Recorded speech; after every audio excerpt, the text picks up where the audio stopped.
कभी अगर बनना हो तो बाज बनना, लेकिन कभी तोता मत बनना। तोता बोलता तो बहुत है, लेकिन ज़्यादा ऊंचाई तक उड़ नहीं सकता। बाज बोलता बहुत कम है, लेकिन सबसे ऊंचाई पर उड़ता है और बाकी पंछियों का राजा होता है एक बाज।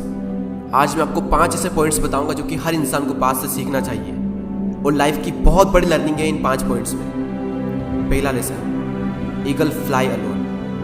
बाज अकेले उड़ता है और बाकी पंछियों के मुकाबले सबसे ऊंचाई पर उड़ता है। बाज अकेले उड़ेगा, लेकिन कभी भी चिड़िया और छोटे पंछियों के साथ नहीं उड़ेगा। बाज हमेशा या तो बाज के साथ उड़ता है या फिर अकेला उड़ता है। और इस समय यह सीख मिलती है कि छोटी सोच वाले लोगों से हमेशा दूर रहें और अकेले रहो, क्योंकि यही वो समय है जब खुद को जानने का असली मौका मिलता है। दूसरा लेसन, बाज का विजन बहुत ज़्यादा क्लियर होता है और बहुत ज़्यादा स्ट्रॉन्ग होता है। बाज अपने शिकार को 5 किलोमीटर दूर से ही देख लेता है और जब एक बार उसे अपना लक्ष्य दिख जाता है तो उसके बाद चाहे रास्ते में कितनी भी मुश्किलें क्यों ना आए, वो अपने लक्ष्य को हासिल करके ही दम लेता है। इससे भी एक बहुत बड़ी सीख मिलती है कि अपना विज़न क्लियर रखो और उसे हासिल करने में फिर चाहे कितनी भी मुश्किलें क्यों ना आए, पीछे मत हटो उस बाज की तरह। तीसरा लेसन, बाज कभी भी मरे हुए जानवरों को नहीं खाता, वो हमेशा जिंदा शिकार करता है। और इससे हमें ये सीख मिलती है कि जो हमारा पास्ट है वो मर चुका है, तो अपने उन मरे हुए सड़े हुए थॉट्स पर ध्यान मत दो और अपनी आने वाली ताज़ी फ्रेश जिंदगी पर ध्यान लगाओ।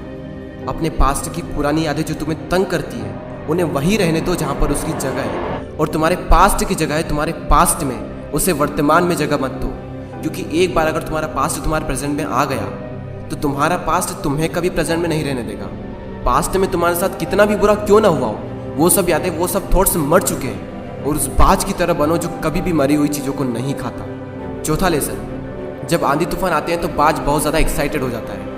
जब बारिश होती है तो सारे पंछी छिपकर बैठ जाते हैं, लेकिन बाज को बड़ा मज़ा आता है। जब तेज हवाएं चलती है तो बाज उन हवाओं के सहारे और तेज़ी से ऊपर की ओर उठता है, और ऊपर उड़ते उड़ते इतना ऊपर उड़ जाता है कि बादलों से भी ऊपर पहुंच जाता है। और इससे भी एक बहुत बड़ी सीख मिलती है कि मुसीबत में मज़ा ढूंढो।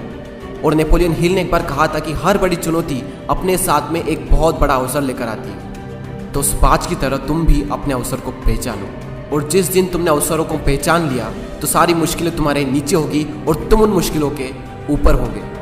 फिफ्थ लेसन, बाज अपने घोंसलों में से सॉफ्ट घास को हमेशा निकाल देता है ताकि बाज का जो बच्चा होता है वो उसमें कंफर्टेबल ना हो सके, क्योंकि अगर वो घोंसले में कंफर्टेबल हो गया तो वो वहीं रहना पसंद करेगा। लेकिन बाज ऐसा कभी होने नहीं देता।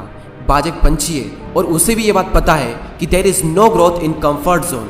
लेकिन हम तो इंसान है ना, और इंसान होने के बावजूद भी कई सारे लोग इस बात को समझते ही नहीं। आप जितना ज़्यादा कंफर्ट जोन में रहोगे, आपकी लाइफ आने वाले टाइम में उतनी ही ज़्यादा अनकंफर्टेबल हो जाएगी।